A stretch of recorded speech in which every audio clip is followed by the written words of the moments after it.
आज उसने फिर से शाम होते ही खुद को अपने कमरे में बंद कर लिया था। मुझे उलझन होने लगी थी, मैं खुद को रोक नहीं पाया और अब मैं उसके दरवाजे पर दस्तक दे रहा था। थोड़ी देर में उसने दरवाजा खोला और कहा, रमन मुझे कुछ देर अकेला रहने दो, प्लीज मुझे छोड़ दो। वह अजीब सी दर्द भरी सूरत बनाकर एक तरफ से मुझसे गुजारिश करने लगा। मुझसे यह देखकर घबराहट होने लगी। मैंने उसके कमरे में तकरीबन दाखिल होते हुए पूछा, क्यों इतना परेशान क्यों हो रहे हो? मैं तुम्हारा दोस्त हूँ, मुझे अपना दर्द बता। कहने से दर्द कम हो जाता है, अकेले घुट घुट कर सहने से अच्छा है कि दर्द को कह दिया जाए। मैं देख रहा था कि उसकी आंखें भर आई थीं और लग रहा था कि अभी वह रो देगा। मैंने उसकी बाह पकड़कर सोफे पर बैठा दिया और खुद भी उसके पास अब बैठ गया था। आलोक, मुझे बताओ कि ऐसा क्या है जिससे तुम अकेला रहना चाहते हो? ऐसी कौन सी बात है जो तुम मुझे नहीं बताना चाहते? इस तरह से घुटते रहोगे तो तुम बीमार पड़ जाओगे। मुझे अपना सारा दर्द बताओ। मैंने उसे समझाया। आलोक सुनते ही बच्चों की तरह फूट फूट कर अब रोने लगा था। रमन, मैं जीना नहीं चाहता। मेरी जिंदगी में अब कुछ नहीं बचा है। मेरे जीने का मकसद ही खत्म हो गया है। मुझे बताओ कि आखिर क्या है? मैंने उसे सहलाते हुए कहा। थोड़ी देर की चुप्पी के बाद आलोक कुछ संभलते हुए बोला, रमन, मेरी जिंदगी में तूफान आ गया है जहां से मैं पीछे भी नहीं जा सकता और आगे भी नहीं। थोड़ी देर खामोशी के बाद आलोक ने आगे कहना शुरू किया, रमन, पहली बार मुझे जिंदगी में मुस्कान से मिलने के बाद ऐसा लगा कि कोई अनजानी ताकत है जो हमें करीब लाना चाहती है। बस यही था कि मुझे उससे प्यार हो गया, लेकिन धीरे धीरे एक दूसरे के इतने करीब आ गए कि हमें खुद पता नहीं चला। मुस्कान मेरी जिंदगी सपने की तरह थी। हम दोनों उस सपने को जीना चाहते थे, लेकिन जैसा कि हमेशा होता रहा है, मुस्कान के घर वालों को हमारे बारे में पता चला और मुस्कान पर पहरा लगा दिया गया। शादी के लिए लड़के की तलाश शुरू हो गई। फिर एक दिन मैं शाम को घर से लौट रहा था। गली के मोड़ पर मुस्कान की आवाज सुनाई दी। मैं ठिठक गया। वह बोली, आलोक, मुझे तुमसे जरूरी बात करनी है, मेरे साथ चलो। मैंने उससे पूछा कि ऐसी क्या बात है जो तुम मुझे यहाँ नहीं कह सकती?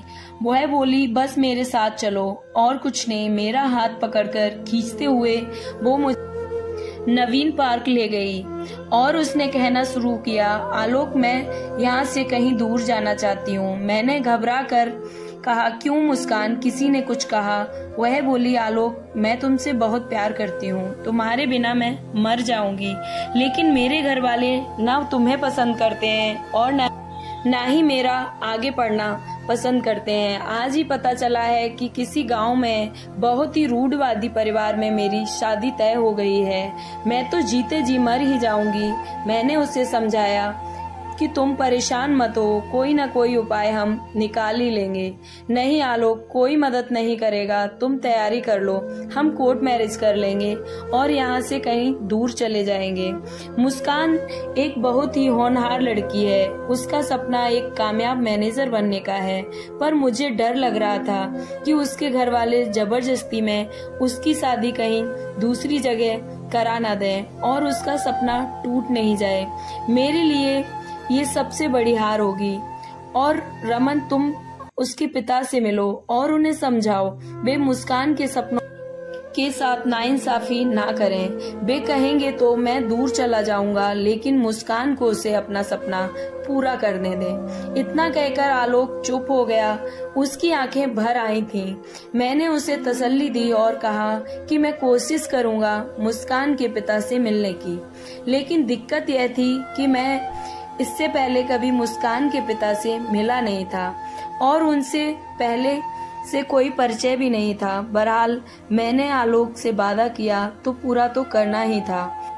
उसकी घबराहट देखने के बाद इसके सिवा और कोई चारा भी नहीं था। उसने उसके घर लौटा दिया और सोचने लगा कि कैसे अब मुस्कान के पिता से मिला जाए, इस मसले पर किस तरह बात की जाए, मुस्कान की पढ़ाई ना रुके और वह सपने को पूरा कर पाए।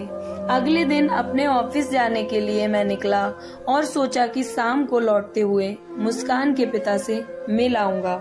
ऑफिस पहुंचकर मैंने अपने काम में बिजी हो गया और लौटने के समय एक डिपार्टमेंटल स्टोर में जरूरी सामान खरीदने लगा। इसी बीच मुझे लगा कि मुझे कोई बहुत गौर से देख रहा है। मैंने ध्यान नहीं दिया। मुझे लगा कि कुछ दूरी पर शायद मुस्कान खड़ी थी और उसके साथ उसकी माँ थी।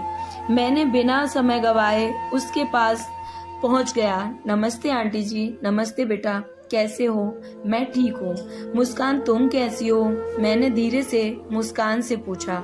ठीक हूँ, उसने उदास लहजे में जवाब दिया। मैंने जानबूझकर पूछा, तुम्हारी पढ़ाई ठीक से चल रही है या नहीं? देखो, अगले महीने यूनिवर्सिटी के मैनेजमेंट कोर्स का इम्तिहान है, फॉर्म भर देना और तैयारी भी शुरू कर देना। जी ठीक है, वह औपचारिक रूप से बोली। आंटी, आपकी तबीयत ठीक है ना? मैंने बात को बढ़ाने की कोशिश की। वह बोली, अब क्या तबीयत ठीक है बेटा, उम्र भी हो गई है, बस मुस्कान की चिंता लगी है। इसके हाथ पीले हो जाएं तो मन को आराम मिले। अरे आंटी, ऐसी भी क्या जल्दी है? मुस्कान एक बहुत ही होनहार लड़की है, उसे आगे पढ़ाइए, शादी ही तो है, हो ही जाएगी। मैंने उसकी माँ को अपनी मतलब की तरफ ले जाने की कोशिश की। मैं तो चाहती हूँ, क्योंकि शादी भी आजकल लड़के वाले नौकरी वाली लड़की मांगते हैं, पर इसके पापा जिद किए हैं और जल्दी शादी करना चाहते हैं। आंटी, ऐसी क्या बात है कि अंकल जैसे समझदार आदमी भी इस तरह की जिद कर बैठे हैं?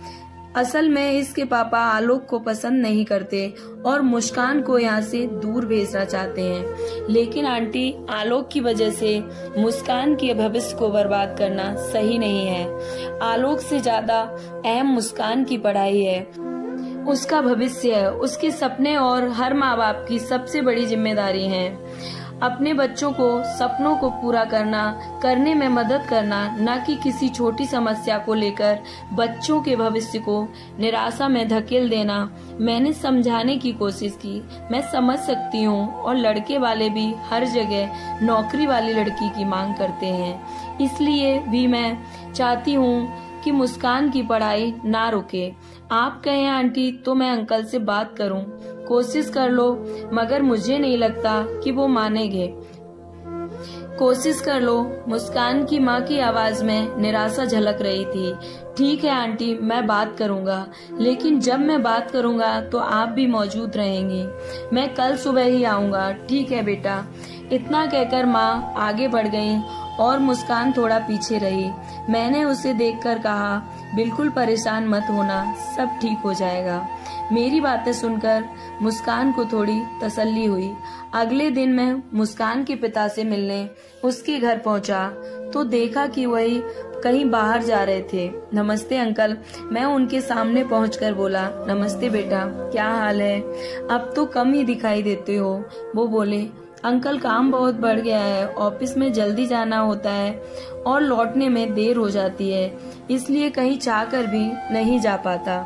मैंने सफाई देते हुए कहा, देखो बेटा, अकेले रहोगे तो ऐसे ही परेशान रहोगे, या तो घर के किसी को बुला लो, नहीं तो बेहतर होगा कि शादी कर लो, सब सही हो जाएगा। अंकल, मेरी सगाई हो चुकी है और मेरी शादी अगले साल होगी।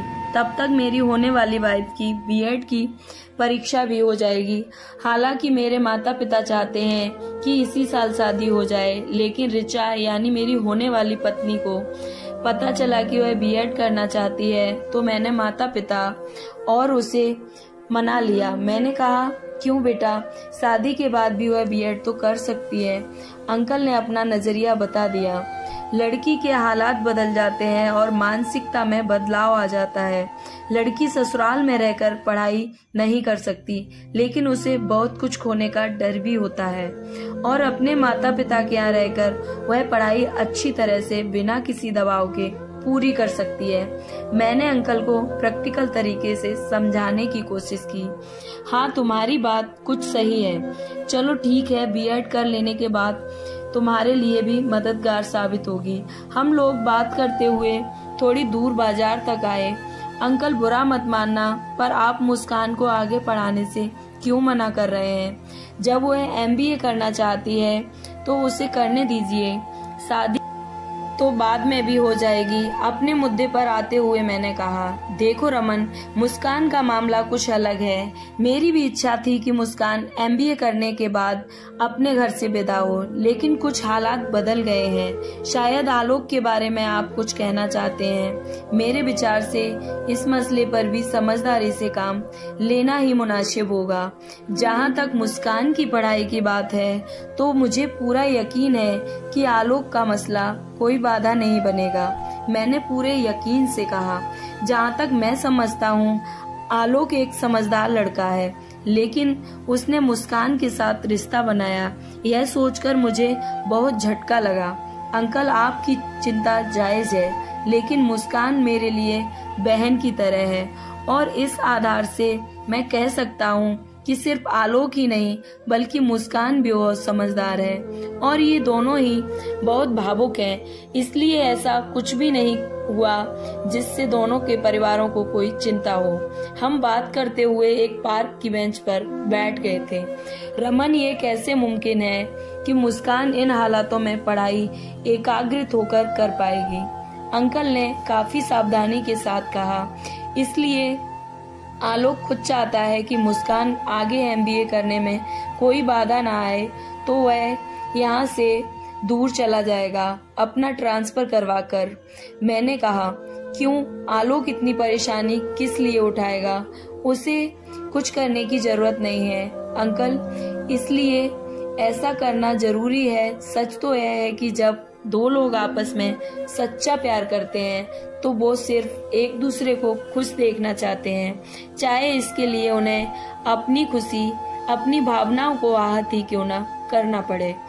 इसमें कोई शक नहीं है कि उन दोनों का प्यार एक हकीकत है।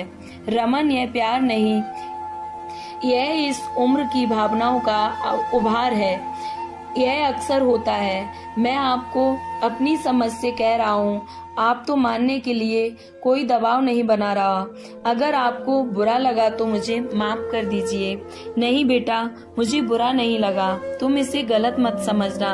अंकल की आवाज में भरभराहट थी।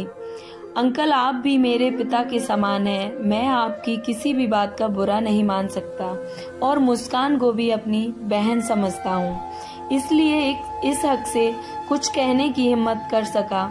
मैंने अंकल को संभालने की कोशिश की। अचानक ही अंकल ने मुझे अपने गले से लगा लिया और बुरी तरह से फूट फूट कर रोने लगे। बेटा, मैं क्या करूं? मुस्कान मेरी इकलौती बेटी है और कभी भी मैं उन्हें किसी बात की, किसी चीज के लिए मना नहीं किया, उसकी हर इच्छा पूरी की। पर आज मुझे पता नहीं क्या हो गया, मैं इतना कठोर कैसे हो गया। मैंने अंकल को समझाने की और संभालने की कोशिश की। थोड़ी देर में अंकल को घर छोड़कर चला गया।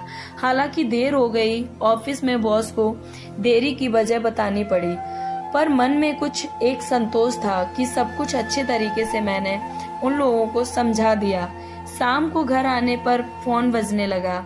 हेलो रमन, मैं मुस्कान का पापा बोल रहा हूँ। तुम घर आ गए? जी अंकल जी, मैं घर आ गया हूँ। बेटा, कुछ बात करनी थी, मैं तुमसे मिलना चाहता हूँ। क्या मैं इस समय तुमसे मिलने आ सकता हूँ? जी बिल्कुल आ सकते हैं, लेकिन आप परेशान ना हो, मैं खुद ही आ रहा हूँ। नहीं बेटा, मैं आ रहा हूँ। अंकल ने फोन रख दिया। थोड़ी देर में वे मेरे घर आए, अंदर आकर बैठ गए। मैंने पूछा, क्या बात है अंकल, कुछ परेशानी है? नहीं रमन, मैंने काफी सोचा और मुस्कान की मम्मी से बात की। मुस्कान की पढ़ाई पूरी कराने के बाद ही हम उसकी शादी करेंगे, यह हम लोगों ने तय किया है। अंकल, यह तो बहुत अच्छी बात है। आजकल लड़कियों को अपने पैरों पर खड़ा होने लायक बनाने में माँ बाप का पूरा सहयोग होना चाहिए। बहुत ही होनहार लड़की है मुस्कान। मुझे बहुत खुशी हुई कि अब मुस्कान अपने सपनों को पूरा कर पाएगी। मैं बहुत खुश हुआ। मुझे लगा कि मेरी कोशिश और आलोक का पवित्र प्यार सफल हो गया। बेटा तुमने मेरी आंखें खोल दी। मैंने मुस्कान को काफी टेंशन दी है, मैं उससे माफी मांगूंगा। पर बेटा तुम्हें मुस्कान को एडमिशन दिलाने में मदद करनी होगी। जरूर अंकल, मैं पूरी तरह से मदद करूंगा। आखिर वह मेरी बहन ही तो है। अगर बहन मानते हो तो एक जिम्मेदारी और निभानी पड़ेगी। कर सकोगे? आप बोलिए तो सही। मैं हर जगह मुस्कान के भाई होने की जिम्मेदारी निभाऊंगा और मुझे बहुत खुशी होगी। तो तुम्हें आलोक को बताना होगा कि भले हम मुस्कान की शादी उसके MBA पूरा करने के बाद करेंगे, लेकिन सगाई हम इसी महीने कर देना चाहते हैं। ठीक है अंकल, लेकिन क्या किसी लड़के को देखा है और बातचीत पक्की हुई है? हाँ देखा है, समझा है, मुस्कान को पसंद भी है। इसलिए आलोक से कहना कि अपने माता पिता को मुझसे मिलवा दे ताकि सगाई की तारीख जल्दी तय की जाए। अंकल मुस्कुरा रहे थे और उनके चेहरे पर एक सुकून नजर आ रहा था। स्टोरी अच्छी लगी हो तो प्लीज लाइक एंड सब्सक्राइब। जय श्री कृष्ण।